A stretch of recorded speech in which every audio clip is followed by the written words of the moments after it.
Hello नमस्कार दोस्तों, आपका स्वागत है मेरे यूट्यूब चैनल पर। जैसे कि हमने थंबनेल देखा, मध्य प्रदेश में आउटसोर्स कर्मचारियों के लिए बहुत महत्वपूर्ण जानकारी। जो शासकीय विभागों में कार्यरत आउटसोर्स कर्मी है, उनके लिए सामान्य प्रशासन विभाग एवं वित्त विभाग से बहुत महत्वपूर्ण जानकारी है। यह पूरी जानकारी देखेंगे कि कैसे पद स्वीकृत किए जा रहे हैं IFMIS में। और उससे पूर्व जो इसमें टिप्पणी की है प्रदेश अध्यक्ष वासुदेव शर्मा जी ने, उसे देख लेते हैं। सरकार ने शुरू किया पॉलिसी बनाने पर विचार। आउटसोर्स अस्थायी कर्मचारियों की 1 साल की एकजुट संघर्ष की कार्रवाइयों ने सरकार को पॉलिसी बनाने पर विचार करने के लिए मजबूर किया है। सामान्य प्रशासन विभाग एवं वित्त विभाग के बीच कुछ महीने से चल रही आउटसोर्स अस्थायी कर्मचारियों के लिए चर्चा फाइनल दौर में है। पढ़े दोनों विभागों की नोटशीट, जिसके अनुसार सामान्य प्रशासन विभाग के प्रस्ताव में IFMIS पोर्टल में आउटसोर्स कर्मचारी की जानकारी प्रविष्ट की जाए, ताकि उक्त कर्मचारी का वेतन की गणना का अध्ययन शासन कर सके।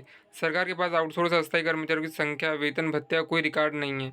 प्रदेश भर से पहुंच रहे ज्ञापनों ने शासन पर दबाव बनाया है। उधर संगठन की ओर से विधायकों के जरिए विधानसभा में सवाल लगवाए गए। शासन के पास जानकारी नहीं होने के कारण विधायकों द्वारा पूछे गए सवालों के जवाब सरकार नहीं दे पा रही है। उधर प्रदेश भर में चल रही 22 सितंबर के आंदोलन तैयारियों ने भी प्रशासन के अंदर हलचल पैदा की है, जिस कारण शासन आउटसोर्स अस्थायी कर्मचारियों के लिए पॉलिसी बनाने की तरफ बढ़ा है। जीत के लिए संघर्ष को व्यापक बनाना होगा और 22 सितंबर को बड़ी संख्या में भोपाल पहुंचना होगा। विषय शासकीय विभागों, निगमों, मंडलों, समितियों में आउटसोर्सिंग पर कार्य पर रखे जा रहे कर्मियों के संबंध में। विषयांतर्गत पिछले कुछ वर्षों से शासकीय विभागों एवं पैरेस्टल बॉडीज में बड़ी संख्या में आउटसोर्सिंग से कर्मियों को कार्य आवंटित किया जा रहा है। वित्त विभाग द्वारा चतुर्थ श्रेणी के पदों के लिए नियमित पदों के विरुद्ध आउटसोर्सिंग से कर्मियों को रखने के संबंध में निर्देश जारी किए गए हैं।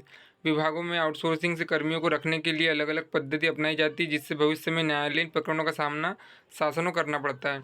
कंडिका 1 में उल्लेखित परिस्थिति को देखते हुए आउटसोर्सिंग से रखे जा रहे कर्मियों के लिए निम्नानुसार प्रस्तावित है। पहला, मध्य प्रदेश शासन सामान्य प्रशासन विभाग कार्य आवंटन नियम में आउटसोर्स के माध्यम से कर्मियों की नियुक्ति का विषय वित्त विभाग को आवंटित किया जाना चाहिए। वर्तमान में यह विषय किसी भी विभाग को आवंटित नहीं है एवं विधानसभा में पूछे जा रहे प्रश्नों, ध्यानाकर्षणों के उत्तर सूक्ष्म, लघु एवं मध्यम उद्यम विभाग द्वारा दिए जा रहे, जो उपयुक्त नहीं है। दूसरा, आउटसोर्सिंग से कर्मियों की नियुक्ति करने के लिए शासन द्वारा एक वेब पोर्टल विकसित किया जाना प्रस्तावित है, जिसमें सभी प्रकार की सेवाओं के लिए निर्धारित एजेंसी द्वारा सिर्फ सेवा प्रदाय एजेंसियों के एम्पेनेल्ड करने का कार्य किया जा सकेगा। संबंधित विभाग द्वारा इन एम्पेनेल्ड एजेंसीज के मध्य निविदा आमंत्रित कर आउटसोर्स से कर्मी रखे जा सकेंगे। आउटसोर्सिंग से रखे जाने वाले कर्मियों की संपूर्ण कार्रवाई इसी पोर्टल पर संपादित होगी। सिर्फ निविदा आमंत्रित करने का कार्य पोर्टल से पृथक रखा जा सकता है। आउटसोर्स कर्मियों का भुगतान भी इसी पोर्टल को होगा।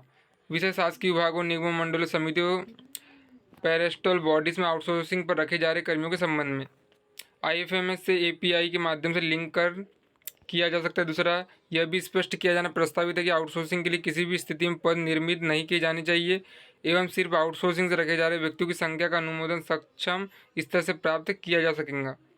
प्रमुख सचिव, मध्य प्रदेश शासन सामान्य प्रशासन विभाग। और जो दूसरी नोटिस चली थी शासकीय विभागों, निगमों, मंडलों, समितियों, पैरेस्टल बॉडीज में आउटसोर्सिंग पर रखे जा रहे कर्मियों के संबंध में सहमति की स्थिति, बुक ऑफ फाइनेंशियल पावर्स 2012 की कर्णिका 2.38 में प्रत्यायोजित अधिकार को वापस लेते हुए विभागीय प्रस्ताव के आधार पर वित्त विभाग स्तर से केस टू केस आधार पर सहमति हेतु विचार किया जा सकता है।